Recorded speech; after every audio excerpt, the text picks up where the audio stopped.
Hello students, आज हम पढ़ेंगे data structure and algorithms. As you can see, data structure and algorithms तीन key element से मिलकर बना हुआ है। पहला क्या है? डेटा है।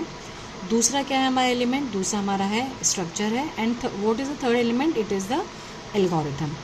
तो डेटा बेसिकली हमारा क्या होता है? अगर मैं डेटा की बात करूँ तो डेटा हम कह सकते हैं कोई भी रॉ वैल्यू अगर हमारी है, ठीक है ना। What we are saying any value, it may be raw value, वो हमारी क्या होती है? That is called our data. जैसे हम एग्जांपल लेते हैं, मान लीजिए नेम है, नेम मान लीजिए किसी का नाम है अभिषेक, ठीक है। तो अभिषेक क्या हो गया? अभिषेक नेम है, तो ये क्या हो गया? ये वैल्यू है, हाँ yes it is a value, तो ये क्या हो गया? हमारा डेटा हो गया। नेक्स्ट मैंने बोला रोल नंबर, मान लीजिए रोल नंबर है 02, तो रोल नंबर क्या हो गया? वैल्यू है, yes it is a value, तो रोल नंबर क्या हो गया? Again it is a data. मान लीजिए स्टूडेंट का CGPA है, तो CGPA मान लीजिए 7.2 है, तो CGPA हमारी क्या है? 7.2 इज़ अ वैल्यू, तो ये भी हमारा क्या हो गया? It is a data. तो डेटा हमारी बेसिकली क्या होती है? Data is basically our value. It may be a name, it may be a roll number, it may be a CGPA, और it may be any value like age हो सकती है, address हो सकती है, फ़ोन नंबर हो सकता है। तो these all are these values. Now next is data structure. अब देखिए, अगर आप देखेंगे अभिषेक, अभिषेक क्या है? नेम है। अगर आप लोगों ने सी पढ़ी है तो नेम जो है वो हमेशा हमारा कहाँ स्टोर होता है? वो हमारा स्टोर होता है हमेशा स्ट्रिंग के अंदर, ठीक है। ऐसे अगर हम देखिए रोल नंबर, रोल नंबर क्या है? रोल नंबर हमारी एक इंटीजर वैल्यू, तो ये हमारे किसके अंदर स्टोर होगा? ये हमारा स्टोर होगा इंटीजर के अंदर।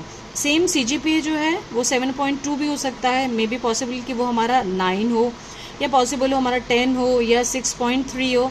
तो this value may be integer और मे बी फ्लोट। तो मैं कहूँगी कि इस वैल्यू को अगर मैं स्टोर करती हूँ तो ये वैल्यू हमारी क्या हो जाएगी? फ्लोट हो जाएगी। तो डेटा को हमने स्टोर करने के लिए अलग अलग स्ट्रक्चर्स का यूज़ किया। लाइक मैं जब नेम को स्टोर कर रहे हैं तो हमने स्ट्रिंग का यूज़ किया है, जब हम रोल नंबर को स्टोर कर रहे हैं तो हमने इंटीजर का यूज़ किया है, जब हम CGPA को स्टोर कर रहे हैं तो हम लोग फ्लोट का यूज़ कर रहे हैं।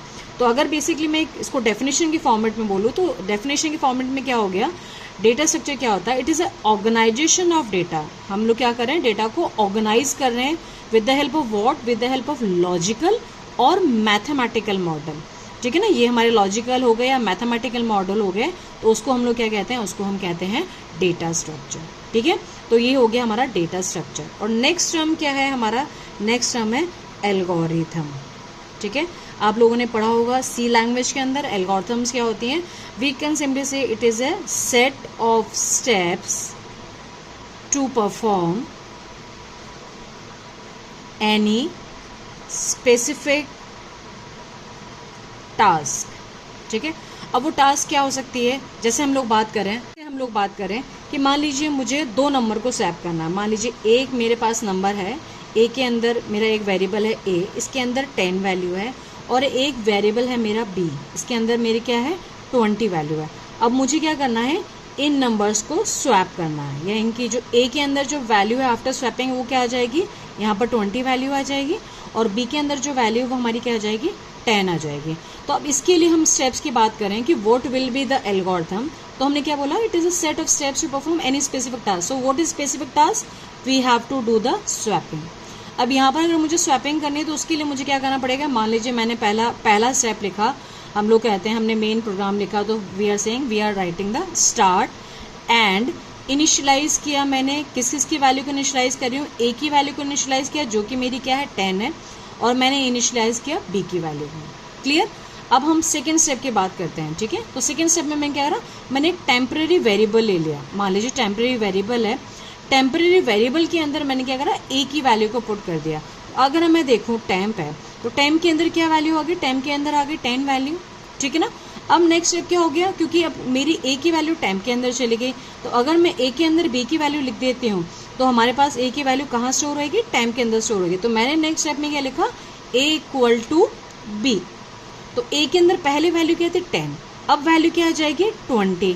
तो A के अंदर 20 वैल्यू आ गई। क्लियर? तो ये हमारा थर्ड स्टेप हो गया। अब बताइए फोर्थ स्टेप क्या होगा? फोर्थ स्टेप में हमने क्या करना है?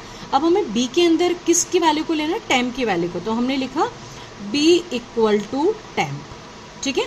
हमने B इक्वल टू टेम्प लिखा, तो जैसे ही B इक्वल टू टेम्प लिखेंगे तो B के अंदर वैल्यू क्या आ गई? 10, और जब हमने A इक्वल टू B लिखा तो A के अंदर वैल्यू क्या आ गई? 20। अब हमारी दोनों वैल्यूज क्या हो चुकी हैं? स्वैप हो चुके हैं। तो अब हमारा नेक्स्ट स्टेप क्या होगा? Fifth step, we will print the value of A and B। After swapping, and 6th step is we will end the program. तो ये क्या है, ये हमारे सेट ऑफ स्टेप्स हैं क्या करने के लिए, टू स्वैप द 2 नंबर्स। तो इसको बेसिकली हम लोग क्या कहते हैं, एल्गोरिथम बोलते हैं।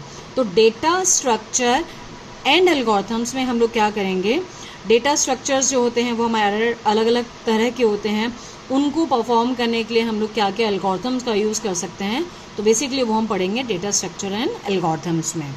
तो अगर अब हम देखें डेटा स्ट्रक्चर क्या था, ठीक है, हमने डेटा स्ट्रक्चर देख लिया, हमने डेटा क्या होता है वो देख लिया, हमने डेटा स्ट्रक्चर क्या होता है वो देख लिया, और हमने एल्गोरिथम क्या होती है वो भी देख लिया, ठीक है।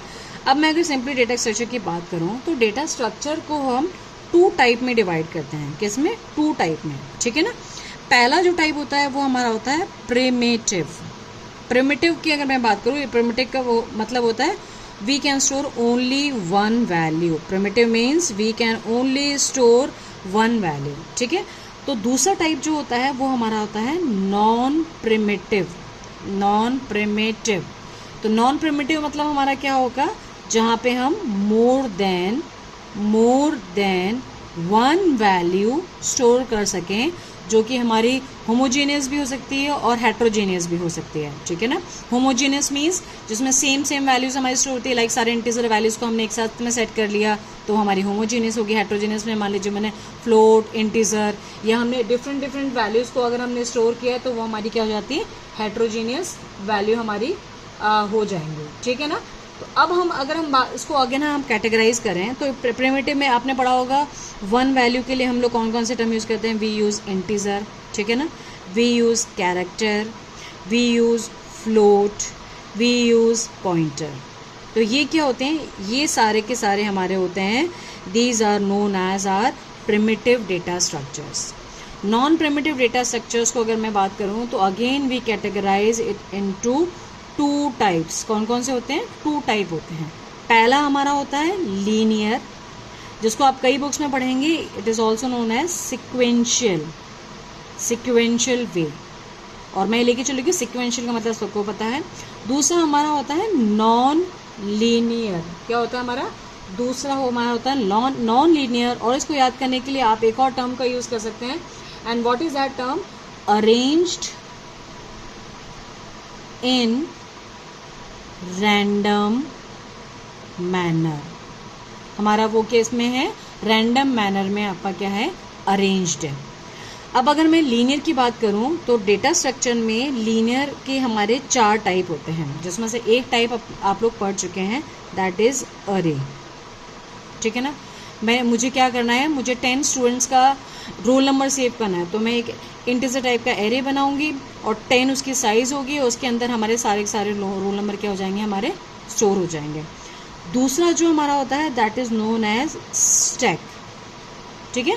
स्टैक जो है वो हम आगे पढ़ेंगे। स्टैक का मैं एक सिंपल सा एग्जांपल लेती हूँ। आप लोग सब लोग डिनर या लंच करने के लिए रेस्टोरेंट में जाते हैं, तो जब वहाँ वेटर आता है तो उसके पास में जो प्लेट्स होती हैं वो हमेशा क्या होती है, एक स्टैक के फॉर्म में होंगे। तो जब भी वो प्लेट को यूज़ करेगा तो वो इन बिटवीन में से कोई प्लेट नहीं निकाल सकता, वो सिर्फ टॉप वाली प्लेट को ही निकालेगा। तो ये एक फीचर है, तो जो आगे हम स्टडी करेंगे। दूसरा हमारा होता है क्यू, ठीक है। क्यू का भी हम सिंपल एग्जांपल ले सकते हैं, लाइक मान लीजिए आप लोग वोटिंग करने जा रहे हैं, आप लोग इलेक्ट्रिसिटी बिल देने के लिए जा रहे हैं फिजिकली, तो आप एक क्यू में अरेंज होते हैं। तो जो पहले आएगा, जो फर्स्ट आया है, वो पहले अपना बिल जो है वो सबमिट कराएगा। तो ये क्या हो गया, this is example of Q. और लास्ट जो हमारा होता है वो इसमें होता है हमारा लिंक्ड लिस्ट। लिंक्ड लिस्ट मतलब मान लीजिए कि यहाँ पे एक नोड है मेरा, ठीक है, ये नोड जो है ये दूसरे वाले नोड से कनेक्टेड है, देन हमारा ये तीसरे वाले नोड से कनेक्टेड है, ऐसे करके हमारे मल्टीपल नोड्स जो हैं आपस में कनेक्टेड होते हैं। Now next is non linear data structure. क्या होता है नॉन लीनियर मतलब, मान लीजिए कि हमने बोला कि जो रैंडम मैनर में हमारे अरेंज हो। तो जब हम इसकी बात करेंगे नॉन लीनियर डेटा स्ट्रक्चर की, तो बेसिकली ये हमारे 2 टाइप के होते हैं। कौन कौन से, पहला हमारा जो होता है वो आपका होता है ट्री, ठीक है, और सेकेंड हमारा होता है ग्राफ। तो ये ग्राफ और ट्री जो है these are arrange in random manner, और इसको हम आगे स्टडी करेंगे कि हमारे कैसे ट्री और ग्राफ जो हैं वो हमारे एरे एरे, स्टैक, क्यू और लिंक लिस्ट से अलग हैं और आगे हम इन सबको स्टडी करेंगे। नाउ नेक्स्ट, डेटा स्ट्रक्चर में हम कौन कौन से ऑपरेशंस परफॉर्म कर सकते हैं। ऑपरेशंस मेरे ख्याल से आपको सबको पता है कि ऑपरेशंस क्या होते हैं। तो हम डेटा स्ट्रक्चर के अंदर कौन कौन से ऑपरेशन परफॉर्म कर सकते हैं। डेटा स्ट्रक्चर में ऑपरेशन, कुछ स्पेसिफिक ऑपरेशंस होते हैं। जैसे मैं पहले ऑपरेशन की बात करूँ, पहला हमारा ऑपरेशन होता है traverse. I think you know the meaning of traverse. Traverse का मतलब क्या होता है, हमें उस डेटा स्ट्रक्चर के हर एक एलिमेंट को क्या करना है, आपका रीड करना है। सिंपल सा इसका एग्जांपल लेते हैं। मान लीजिए मेरे पास में एक एरे दे रखा है। इस एरे की साइज है 5, 1 2 3 4 एंड 5। अब इसके अंदर वैल्यू है 2 9 6 5 एंड 1। तो ट्रैवर्सिंग मतलब क्या है, मैं इसके पहले हर एलिमेंट को रीड करूँ। लाइक मैंने 2 को रीड किया, फिर मैंने इसमें 9 को रीड किया, फिर मैंने इसको 6 को रीड किया, फिर 5 को रीड किया और 1 को रीड किया। तो हमने क्या करा है, इस डेटा स्ट्रक्चर के सारे एलिमेंट्स को हमने क्या करा है, हमने ट्रैवर्स किया है। ठीक है। सेकेंड जो ऑपरेशन हमारा होता है that is known as searching. Searching का मतलब आपको पता ही होगा। सर्चिंग में अगर हम देखें, मान लीजिए ये सेम एरे दे रखा है। अब नाउ सर्चिंग इज, मुझे इसके अंदर सर्च करना है कि 10 हमारा प्रेजेंट है या नहीं। क्या 10 नंबर हमारा प्रेजेंट है या नहीं। अब आप देख सकते हैं हम लोग क्या करेंगे, इस एलिमेंट को हमने सर्च करना है तो हम लोग क्या करेंगे, इसको 2 से कंपेयर करेंगे, नहीं है, इक्विवेलेंट नहीं है। 9 प्रेजेंट, 9 के इक्विवेलेंट नहीं है, 6 के इक्विवेलेंट नहीं है, 5 के इक्विवेलेंट नहीं है, 1 के इक्विवेलेंट नहीं है। तो हमने इसमें सर्च किया तो हम लोग क्या कहेंगे कि ये नंबर हमारा यहाँ पर प्रेजेंट नहीं है। हमने इसको सर्च किया। मान लीजिए मैं सर्च करती हूँ 1 को, तो 1 को जब हम लोग इस एरे के अंदर ट्रैवर्स करेंगे और देखेंगे कि हमने सर्च करना है कि 1 है या नहीं, yes it is present in the array. तो जो सेकेंड ऑपरेशन है वो हमारा क्या है, that is our searching. Now अगर हम थर्ड ऑपरेशन की बात करें तो थर्ड ऑपरेशन हमारा होता है इंसर्शन। इंसर्शन मीन्स उस गिवन डेटा स्ट्रक्चर के अंदर हमें वैल्यूज़ को, न्यू वैल्यूज़ को इंसर्ट करना है। मान लीजिए ये भी हमारा अगेन 5 का क्या है, हमारा एरे। यहाँ पे मान लीजिए वैल्यू है 3 2 एंड 5। हम सिंपल सा लेते हैं इंसर्शन। मान लीजिए मुझे इंसर्ट करना है 4 को, तो हम देखेंगे 3 पे वैल्यू है, 2 पे है, 5 पे है, तो मैंने उसको 4 पे इंसर्ट कर दिया। ठीक है। अब मान लीजिए ये तो हमारी एक सिंपल सी इंसर्शन हो गया। मान लीजिए मुझे इस वैल्यू को फर्स्ट पे इंसर्ट करना है, तो इस फर्स्ट पे इंसर्ट करने के लिए क्या मेथड होगा, तो उसके लिए मल्टीपल एल्गोरिथम्स देखेंगे, तो हमारे उसके लिए अलग अलग एल्गोरिथम्स होती हैं। नेक्स्ट ऑपरेशन हमारा क्या है, अगर हमने ट्रैवर्सिंग कर लिया, सर्चिंग कर लिया, इंसर्शन, अब हमने इंसर्शन किया तो मतलब इसके पास, हमारे पास में एक और ऑपरेशन होगा दैट इज़ आर डिलीशन और डिलीट। इस एरे में से मान लीजिए मुझे 4 को डिलीट करना है, तो हम लोग क्या करेंगे, इसको यहाँ से हमने रिमूव कर दिया, तो that operation is known as our deletion. ये मैं एक सिंपल एरे की बात कर रही हूँ। तो जो हमने आगे जितने भी डेटा स्ट्रक्चर्स पढ़े हैं, लाइक हमने पढ़ा स्टैक, हमने पढ़ा Q, link list, tree, graph, तो वहाँ पे ये सारे के सारे ऑपरेशंस को हम लोग परफॉर्म कर सकते हैं। इन जनरल मैं आपको एरे के थ्रू ये सारे के सारे ऑपरेशंस बता रही हूँ। Now fifth operation is there. Basic तो हमारे 4 ही ऑपरेशंस होते हैं। कौन कौन से, traversing, searching, insertion and deletion. Next अगर हम ऑपरेशन की बात करें तो हमारा एक ऑपरेशन होता है that is known as sorting. ठीक है। सॉर्टिंग मीन्स क्या हुआ, मान लीजिए मुझे, जैसे मैंने ऊपर एरे लिया था, मेरे पास में 5 वैल्यू हैं। What are the values, 2 9 6 5 and last one is a 1। अब मुझे बोला गया कि भाई आप उसको असेंडिंग ऑर्डर में सॉर्ट कीजिए। असेंडिंग ऑर्डर में सॉर्ट करना है, तो मेरे पास में क्या रिजल्ट आना चाहिए। अगर मैं इसको असेंडिंग ऑर्डर में सॉर्ट करती हूँ, असेंडिंग मीन्स पहले तो छोटी वैल्यू, फिर उससे बड़ी, फिर उससे बड़ी, सबसे लास्ट में सबसे ग्रेटर वैल्यू हमारी जाएगी। तो अगर हम इसको अरेंज करती हूँ तो हमारी फर्स्ट वैल्यू आनी चाहिए 1, सेकेंड वैल्यू आनी चाहिए 2, थर्ड वैल्यू आनी चाहिए 5, फोर्थ वैल्यू आनी चाहिए 6 और फिफ्थ वैल्यू हमारी क्या आएगी 9। तो ये हमारा क्या हो गया, this is called a sorting. And next last operation है सॉर्टिंग के अलावा हमारा एक और नया एक स्पेशल ऑपरेशन होता है that is known as merging. Merge का मतलब तो आप सबको पता ही है। What is the use of merging operation in data structures. मान लीजिए मुझे 2 एरेज दे रखे हैं, 2 9 6 एंड 5। ठीक है। एक मुझे एरे और दे रखा है, मान लीजिए ये जो है इसकी वैल्यू है 1 3 6 एंड 10। अब मुझे इन दोनों को मर्ज करना है। तो यहाँ पे कंडीशन हो सकती है कि ये हमारा असेंडिंग ऑर्डर में सॉर्ट होते हुए मर्ज हो, या इसको हमें सिंपली मर्ज करना है। तो उसको मर्ज करने के 2 मेथड है। तो हमने क्या करा, एज इट इज़ हमने जो वैल्यू जैसे है उसको पुट कर दिया 1, 9, 6 and 5, then 1, then 3, then 6 and 10। तो ये हमने क्या कर दिया, इसको हमने मर्ज कर दिया। ठीक है। देयर में भी वन मोर क्वेश्चन कि अगर मान लीजिए मुझे मर्जिंग में बोला गया है कि आपको जो मर्ज करना है तो वैल्यू हमारी क्या होनी चाहिए, सॉर्टेड वे में आनी चाहिए, in the form of ascending और डिसेंडिंग ऑर्डर, या तो असेंडिंग में हो या डिसेंडिंग में हो। तो उसके लिए फिर हम लोग क्या यूज़ करेंगे, उसके लिए हम लोग यूज़ करते हैं algorithms. So in the next lecture what we will do, we will go through the algorithms कि हमारी कौन कौन सी एल्गोरिथम्स होती है, और हम एरे में अप्लाई होने वाली मल्टीपल एल्गोरिथम्स का यूज़ करेंगे।